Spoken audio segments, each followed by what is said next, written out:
97,7 FM Gema Merdeka Ngetren. Hai, halo selamat siang fans Gema Merdeka dari lantai 2 Jalan WR Supratman 284 Denpasar, Bali. Senang dan bahagia sekali berjumpa kembali bareng saya Yulia di ajang ngobrol bareng sehat bersama Rumah Sakit Bali Mandara siang hari ini. Untuk edisi hari ini fans Gema Merdeka di edisi 10 Desember 2024 ya. Jadi Yulia tidak sendiri di studio 1 Gema Merdeka, sudah hadir narasumber yang sangat cantik dan luar biasa. Beliau adalah Dr. Ida Ayu Trisna Kumaladewi SP Ongrat. Ya, Yulia sapa dulu. Beliau akrab disapa dengan Dokter Ina. Hai dokter. Hai Mbak Yulia. Iya, lebih dekat lagi dokter. Okay. Gimana kabar siang hari ini? Hujan. Hujan ya, tapi nggak basah dong ya? Sehat ya dok ya? Sehat. Gimana? Sudah siap kita mau ngobrol selama 1 jam nih? Boleh ya. Oke, fans Gema Merdeka, di mana siang hari ini kita bakal membahas tentang brachytherapy. Pilihan terbaik untuk pengobatan kanker dengan pendekatan yang lebih aman dan presisi. Nah, kebetulan Yulia juga baru dengar yang namanya brachytherapy. Nah, seperti apa brachytherapy? Kita bakal tanya-tanya bareng Dokter Ina setelah lagu yang berikut ini. Tetap di 97,7 FM Gema Merdeka Ngetren. 97,7 FM Gema Merdeka Ngetren fans setia Gema Merdeka. Satu lagu sudah mengawali perjumpaan kita di ajang ngobrol bareng sehat bersama RSBM siang hari ini. Nah, fans setia Gema Merdeka, seperti yang Yulia informasikan tadi bahwa kita bakal membahas tentang brachytherapy. Nah, sebelum kita lebih jauh mengenal brachytherapy, Yulia mau dijelasin dulu dong, Dokter Ina, apa sih yang dinamakan dengan brachytherapy? Karena Yulia itu baru dengar kali ini, Dok. Yeah. Silakan, Dok. Ya, terima kasih Mbak Yulia. Brachytherapy itu adalah radiasi, pengobatan dengan radiasi dengan menggunakan sumber radioaktif yang didekatkan ke soft tissue atau tubuh pasien. Gitu. Jadi brachytherapy itu memang dikhususkan untuk fisioterapi para penderita kanker seperti itu. Khusus untuk kanker gitu ya dok ya? Khusus untuk keganasan ya, untuk kanker. Jadi itu kanker bukan ganas? ya. Kanker ya ganas. Ya maaf, tadi itu bukan fisioterapi tapi radioterapi. Radioterapi. Ya terapi radiasi atau terapi yang menggunakan sumber radioaktif atau radiasi yang tujuannya untuk membunuh sel kanker. Oke. Terus gimana cara kerjanya itu dokter? Brachytherapy itu sendiri? Cara kerjanya si brachy ya aplikator itu yang didekatkan ke tubuh pasien atau ke organ pasien yang jadi sifatnya localized ya. Ya dia benar-benar di lokal aja di mana kansernya yang di situ aja. Iya. Jadi baik. tidak kemana-mana, hanya di daerah situ saja atau targetnya aja. Oke. Jadi hasilnya itu akan lebih confirm atau respon terapi, respon dari si sel kansernya atau si tumornya sendiri pasti akan lebih maksimal. Gitu. Tidak perlu ada pembedahan kah dok? Tergantung. Jadi semua kasus itu tergantung dari stadium ya, Mbak Yulia. Jadi kalau stadium mostly stadium awal itu pasti gold standarnya ya dengan surgery. Ya setelah itu kita adalah terapi tambahan atau adjuvan. Gitu. Jadi ada radiasi, kemoterapi, targeted terapi, imunoterapi dan semua macam pengobatan sekarang ya berkembang untuk membantu secure dari pasien-pasien itu sendiri dari sakitnya ya, yaitu keganasan. Oke, jadi itu dia fans setia Gema Merdeka. Jadi memang brachytherapy ini terkhusus untuk kanker ya. Nah, terus kanker itu kan ada banyak macam nih dok. Terus kanker apa aja sih yang bisa diobati dengan brachytherapy ini? Ya, bagus banget pertanyaannya. Jadi pasti banyak yang bingung ya. Sebenarnya kalau pengobatan kanker dengan brachytherapy itu di beberapa kasus itu bisa, tapi tergantung dari aplikator yang kita punya ya. Mungkin di center masing-masing berbeda-beda aplikator yang didapat dari paketan yang kita sudah dari alat tersebut ya. Kalau kasusnya mungkin nasofaring itu bisa kanker nasofaring bisa dilakukan brachytherapy. Lalu kanker prostat, kanker daerah pelvis namanya. Apa itu dok? Itu di daerah organ reproduksi ya. Itu contohnya kanker serviks. Kan itu kasusnya banyak banget ya kanker serviks di di dunia atau di Indonesia, di Bali gitu khususnya ya saat ini angkanya masih tinggi. Nah itu pengobatan dengan tambahan dengan brachytherapy ini memaksimalkan dari respon dari si tumornya sendiri. Setelah dilakukan radiasi luar eksternal, lalu ditambahkanlah si brachytherapy gitu. Oke, jadi brachytherapy ini bisa dipakai untuk mengobati kanker serviks ya, dan juga prostat. Iya. Berarti nggak semua kanker ya? Tidak semua mungkin ya, karena kan dia menggunakan aplikator yang didekatkan ke organ atau tubuh pasien. Iya. Okay. Jadi kalau yang kasus-kasus yang lain gitu, kita gunakan dengan eksternal radiasi. Oh, ada maksudnya ya radiasi yang lainnya ya? Iya, dengan menggunakan alat yaitu Linac namanya. Kita punya di Bali Mandara. Oh, jadi lengkap ya. Lengkap. Soalnya ada pusat pelayanan kanker terpadu di sana ya. Betul. Jadi pusatnya kanker di sana ya, Dok ya. Iya. Oke, jadi kayak misalkan kanker payudara, terus kanker paru-paru itu tidak bisa menggunakan brachytherapy ini, Dok. Kalau kanker payudara yang setelah diangkat atau setelah dioperasi, kita ada namanya mold. Jadi ya ditempelkan saja, itu bisa dengan brachytherapy. Sebenarnya brachy dan eksternal ya prinsipnya kan dengan meradiasi si cancer gitu kan. Nah tapi dosisnya yang berbeda. Gitu. Oke, dosisnya berbeda ya. Oke, sesuai dengan judul nih, Dok. Jadi pilihan terbaik untuk pengobatan kanker dengan pendekatan yang lebih aman dan presisi. Kenapa ini brachy ini kok lebih aman dan lebih presisi? Itu bisa dijelaskan lebih rinci, Dok.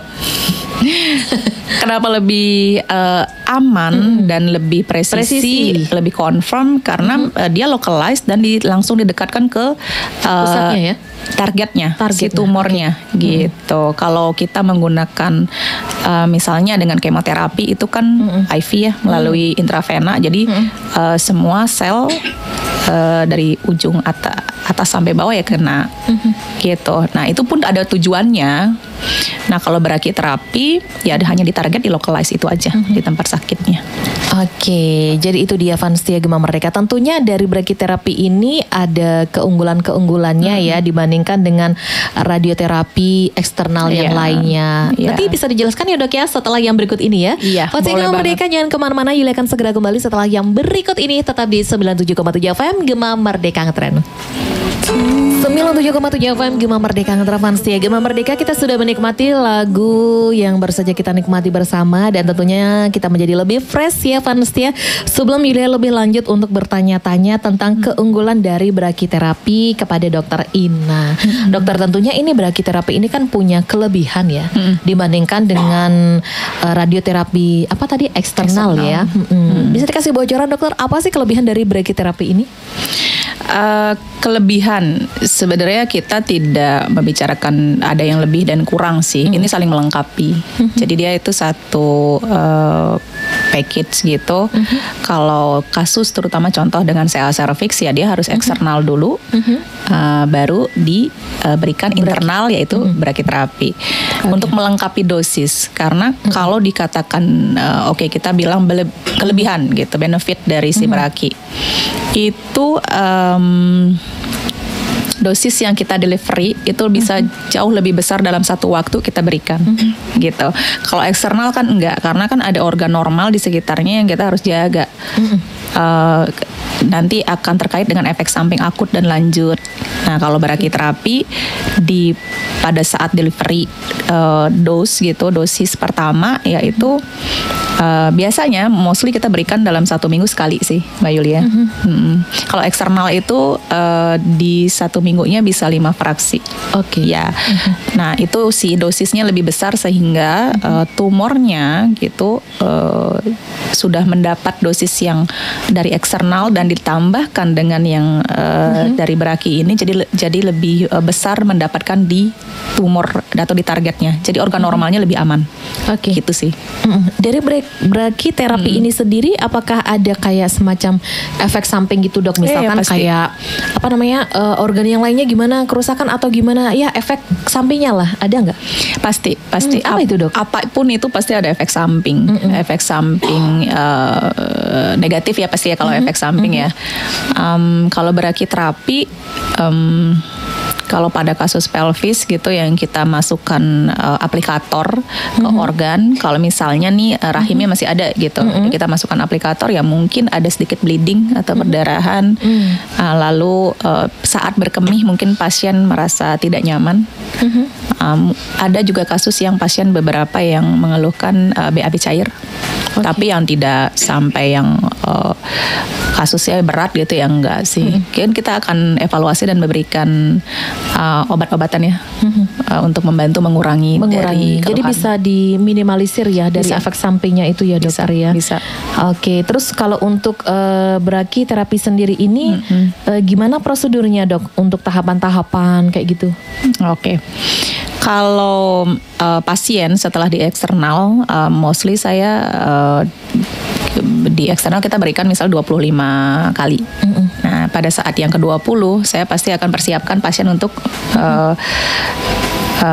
persiapan braki. Jadi dikonsulkan ke sejawat, misalnya pasien dengan jantung, ya kita konsulkan ke jantung sejawat juga. Jantung, lalu sejawat penyakit dalam dan anestesi. Karena brachytherapy itu kalau kita memberikan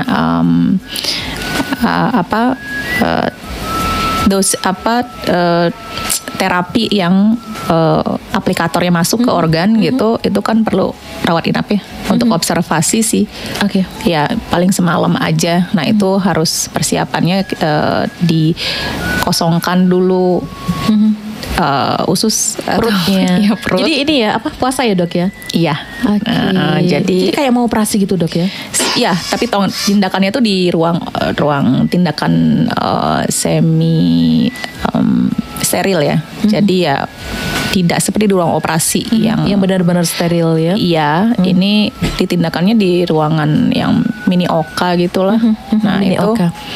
Di kami di bunker ya memang kita disediakan ruangan untuk memasang khusus aplikator itu, ya? Khusus untuk itu. Jadi pasien dirawat inap dulu, setelah siap gitu pasien diturunkan. Nah, kita lakukan tindakan dari pemasangan sampai pelepasan aplikator. Itu mostly kurang lebih sekitar 2 jam. Sekitar 2 jam. Ya, nah itu ya udah nanti diobservasi. Kondisi dari pasien itu dalam keadaan sadar atau dibius dok? Iya, dibius, mostly dibius. Tapi kalau misalnya kasus-kasus yang tidak perlu aplikatornya itu hanya didekatkan saja seperti itu ya mungkin dengan obat-obatan kapsul atau minum ya udah cukup sih untuk anti nyerinya. Kalau di brachytherapy itu pasien merasakan sakit nggak dok? Enggak ya, karena di anestesi enggak sih. Setelah itu pun setelah itu pun kalau dari pasien gitu ya, ada keluhan nggak, nyeri apa segala macam, enggak sih. Nggak terasa apa-apa ya? Nggak terasa apa-apa, syukurlah ya. Yang penting tumornya hilang ya.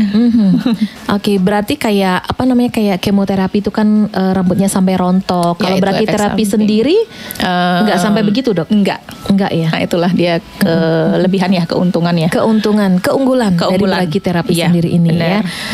Fansi Gema Merdeka, semakin menarik perbincangan kita tentang brachytherapy ini. Jadi untuk Anda yang masih penasaran ya, boleh kok bertanya di 0815580977. Silahkan kirimkan pertanyaan Anda.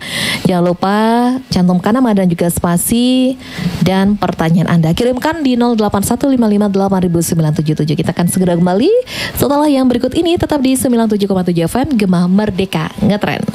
97,7 FM Gema Merdeka Ngetren. Fansi Gema Merdeka masih di Ajang Ngobras ya, ngobrol bareng sehat bersama RSBM. Nah, siang hari ini kita masih membahas tentang brachytherapy ya dokter ya. Ternyata kalau orang di brachytherapy itu tidak sakit ya, katanya gitu ya dok ya. Dan juga efek sampingnya itu ada sih, tapi bisa diminimalisir ya. Jadi untuk di RSBM sendiri pernah ya dok ya menangani pasien dengan menggunakan brachytherapy ini ya? Sudah. kita sudah pelayanan. Jadi sudah terbukti ya bahwa dokter pernah nanya nggak sama pasiennya, Pak sakit nggak? Pernah nanya gitu, Dok? Pasti. Itu kan kita evaluasi, ya kita visit ke ruangan atau pada saat setelah dilepas aplikator, kita pasti observasi dan tanyakan pasien ya, diajak ngobrol, keluhannya apa saat ini, apakah ada yang signifikan atau berat atau tidak gitu. Terus jawabannya sih selalu santai dok, nyaman. Ya, berarti ya minimalisir lah ya kesakitan dan juga efek-efeknya seperti itu. Tadi kan juga dokter sempat menjelaskan bahwa kalau pasien yang akan mengikuti pengobatan brachytherapy ini kan ada rawat inap ya dok ya. Itu berapa hari sampai dok? Sampai setelah proses pelaksanaan brachytherapy ini sendiri? Mostly sih 2 hari 1 malam ya cukup. Jadi nggak begitu lama karena observasinya itu pun tidak perlu berhari-hari. Ya nggak apa-apa. Itu pun kita dengan obat-obatan juga kita nggak yang memberikan banyak obat gitu ya. Nggak. Ya karena kan obatnya sendiri sudah radiasinya. Jadi pasien tuh kayak misalkan habis di brachytherapy tuh kayak lemes, nggak bisa jalan gitu, nggak gitu? Iya, ada beberapa ya. Kalau dari pasien ya lemas pada saat sesaat setelah gitu itu enggak, tapi mungkin di keesokan harinya ya terasa mungkin agak itu lebih ke psikis mungkin ya, pasien juga ya mungkin. Jadi setelah itu dia baik-baik aja sih, dan itu akan kita lakukan lagi di minggu depannya dan minggu depannya. Biasanya sampai 4-5 fraksi atau 5 kali ya. Berarti kan 5 minggu ya. Jadi brachytherapy ini continue ya dok? Continue. Sampai berapa kali dok?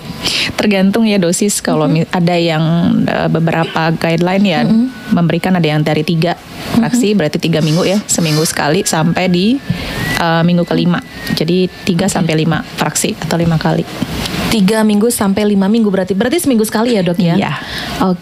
Jadi misalkan hari ini datang untuk dirawat inap dulu ya dok ya, puasa kayak gitu ya. Betul. Terus besoknya tindakan dan pulang. Jadi observasinya cuma beberapa jam saja ya. Terus minggu depannya datang lagi gitu ya dok ya? Betul. Itu sih tujuannya untuk memberikan kesempatan organ normalnya untuk memperbaiki diri ya. Karena dosis yang di delivery pada saat tindakan itu besar sekali, jadi diberikan jeda. Terus kalau untuk brachytherapy ini sendiri kepada penyembuhan kanker itu tingkat keberhasilannya berapa persen dokter? Tergantung stadium. Kalau dia serviks, kita bicara serviks, ke semakin tinggi stadium kan artinya adalah ada kemungkinan penyebaran atau deposit di tempat-tempat lain ya. Nah itu kan karena berarti kerjanya hanya di lokal. Di center saja? Iya, jadi di tempat-tempat lain juga kita harus amankan. Nah jadi kalau dibilang persentase itu betul-betul tergantung kondisi pasiennya ya? Dari stadium. Stadiumnya. Dari si cancer itu sendiri.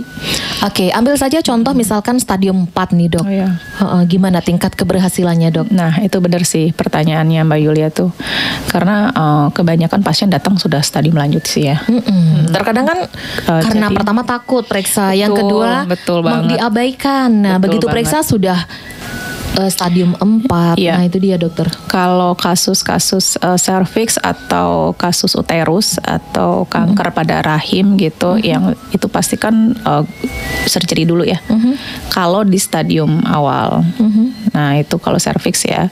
Kalau sudah dia di atas stadium 2A, 2B gitu, itu tidak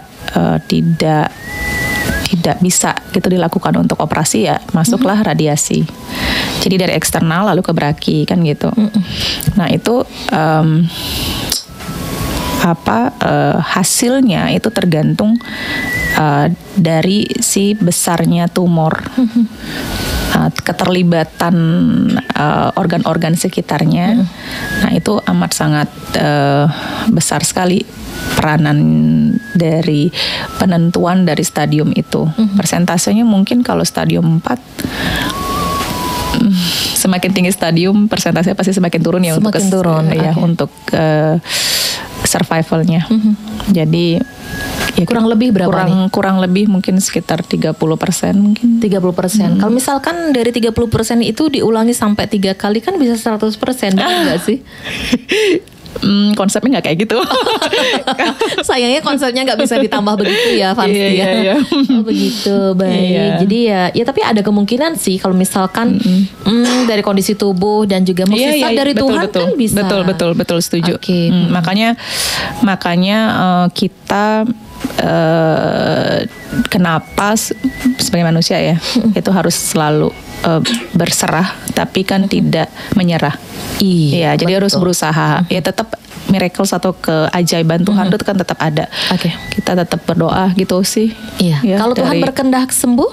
Iya, benar. Sembuh ya. Sembuh. Oke. Nah, sekarang Yulia pengen tanya nih, Dok. Misalkan kan misalkan kanker serviks itu kan terjadi pada wanita yang usia lanjut, anggap saja begitu ya. Okay. Anggap saja yang umur 50-an tahun ke atas lah ya, Dok. Itu kan memang resiko yang terbanyak ya.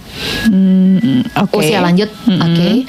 Nah, kalau misalkan mereka sudah lansia atau usia lanjut atau mereka yang punya riwayat nih, misalkan kayak diabetes, kayak jantung, itu bisa nggak, Dok, melakukan brachytherapy ini? Oh, bisa dong. Oh, bisa banget. Malah justru pilihan terapinya yang lebih aman gitu, yang untuk pasien-pasien yang tadi itu justru brachytherapy.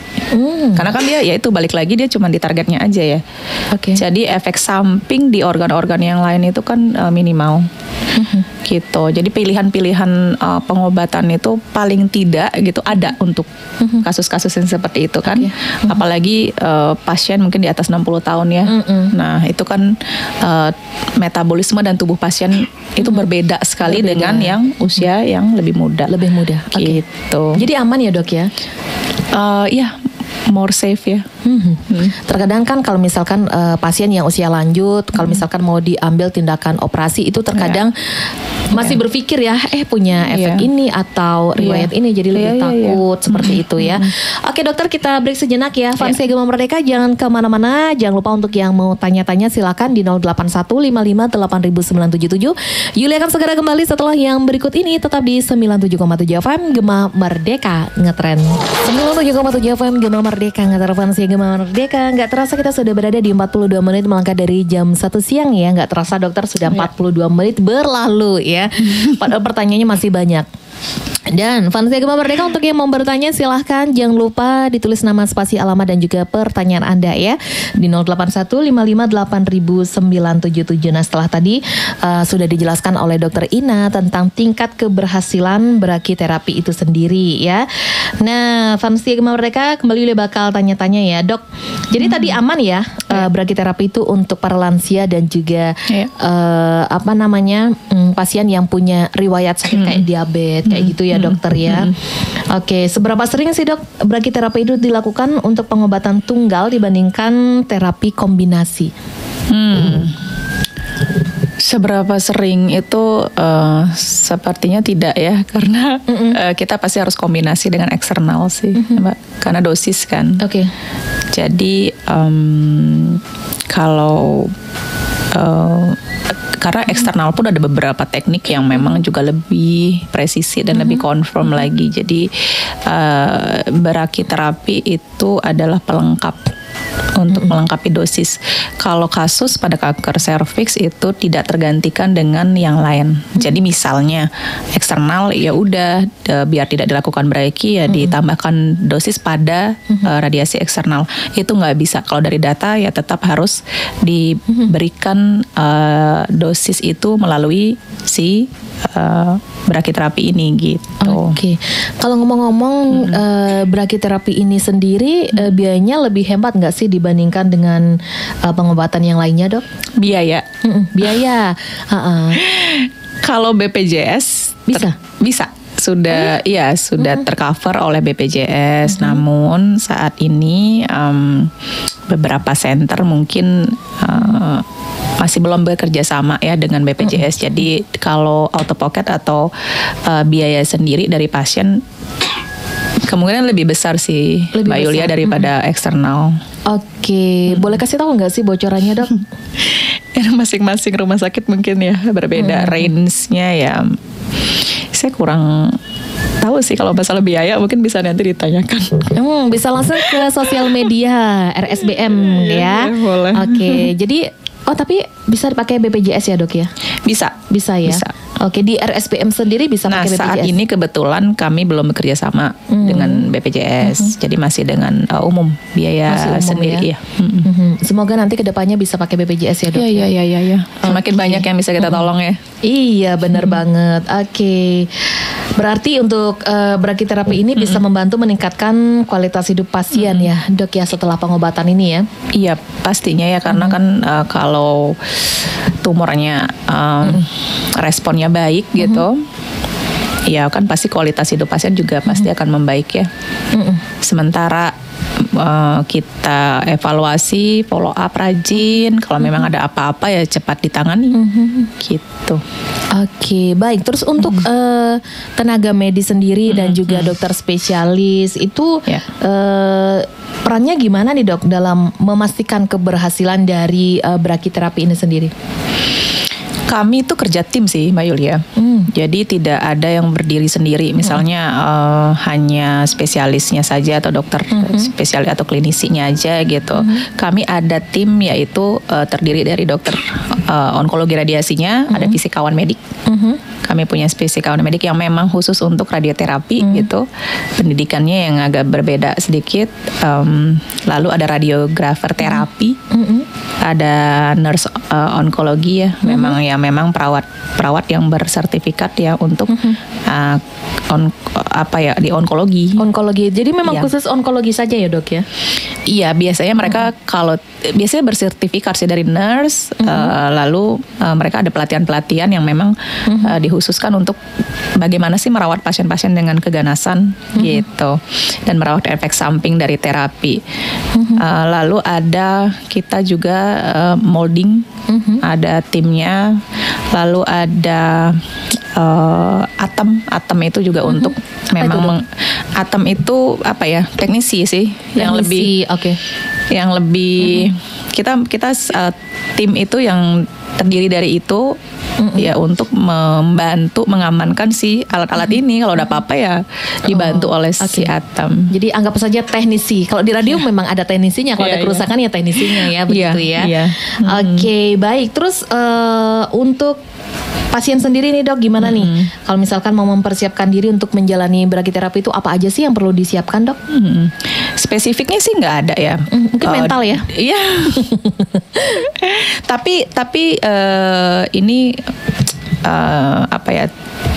To be honest, yang kalau pasien gitu ya Mbak Yulia dengan diagnosa, sudah didiagnosa dengan keganasan, itu pasti saya yakin sekali mentalnya udah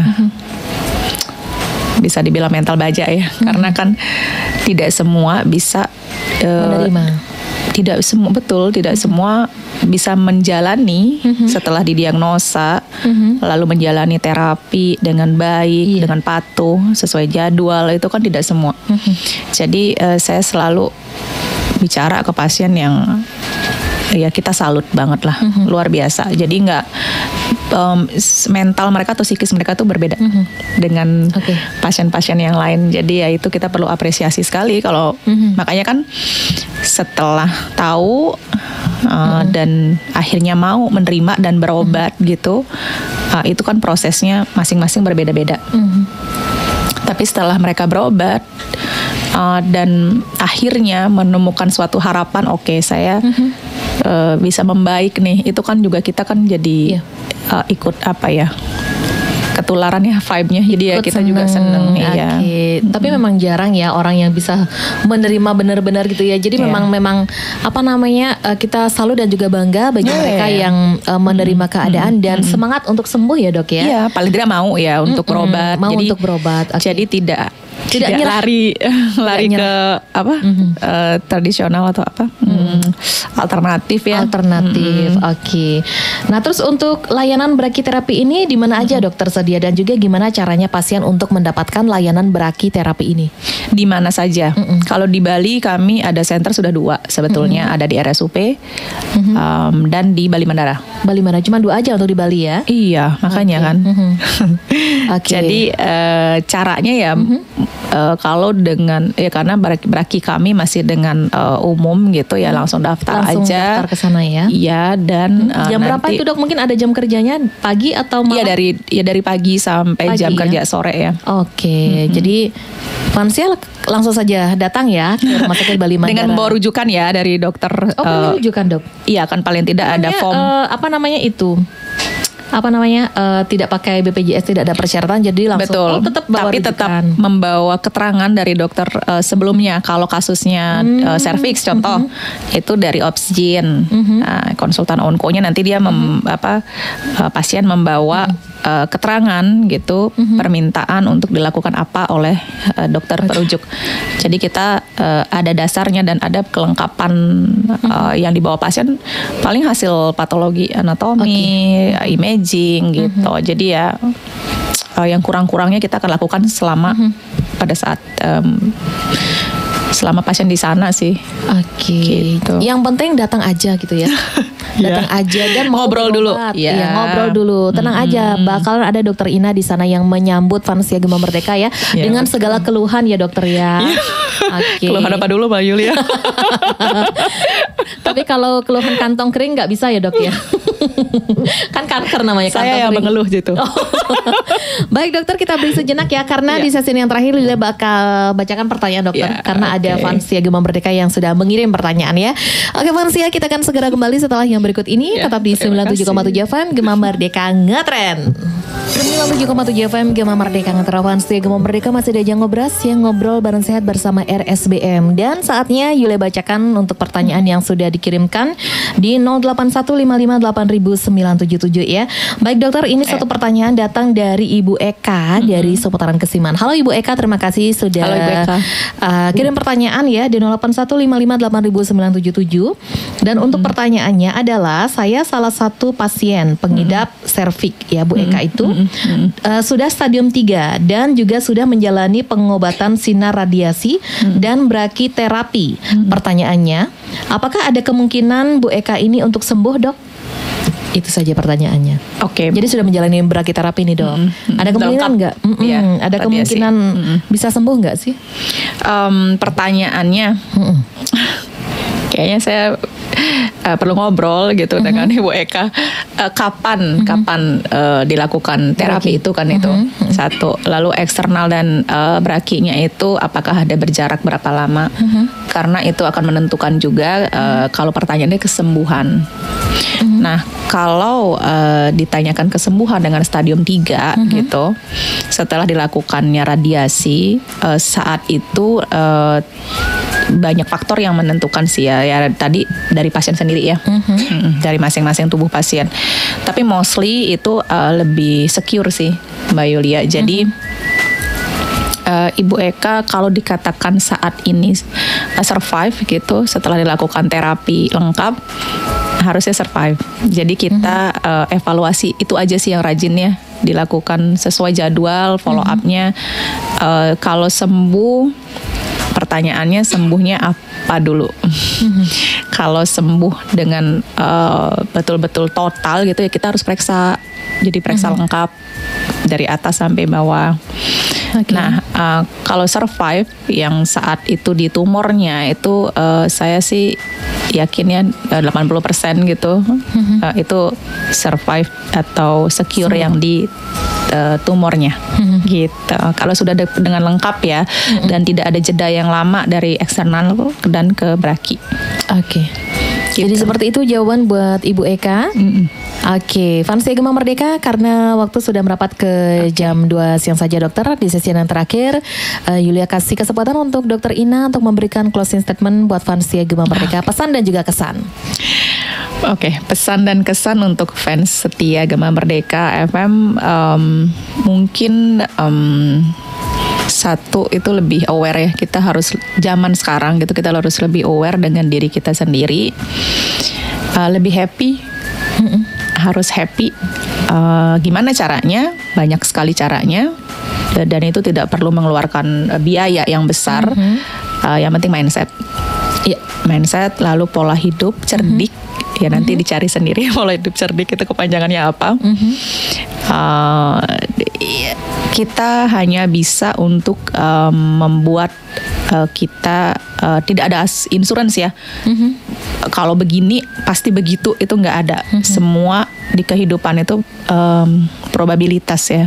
Yang jelas kita kalau kita sudah terbiasa dengan punya mindset yang positif, yang happy, lalu aware dengan diri kita sendiri, paling tidak itu bisa membantu menurunkan kemungkinan terjadinya kesakitan gitu. Persentasenya itu pasti akan menurun kalau dibandingkan dengan teman-teman kita yang tidak menjaga pola hidupnya atau tidak aware dengan dirinya sendiri.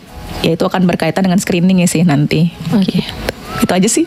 Oke, terima kasih Dokter Ina atas waktunya dan juga edukasinya tentang brachytherapy ini, pilihan terbaik untuk pengobatan kanker dengan pendekatan yang lebih aman dan presisi ya. Terima kasih dokter. Terima kasih. Sehat selalu dan sukses selalu ya. Sama-sama. Oke, fans Gema Merdeka, sampai di sini dulu ngobrol kita siang hari ini di edisi 10 Desember 2024. Terima kasih atas kebersamaan Anda dan jangan kemana-mana. Yulia akan segera kembali bersama Halo GM tepat di jam 2 siang. Tetap di 97,7 FM Gema Merdeka Ngetren. Selamat siang dan bye-bye. Bye, terima kasih.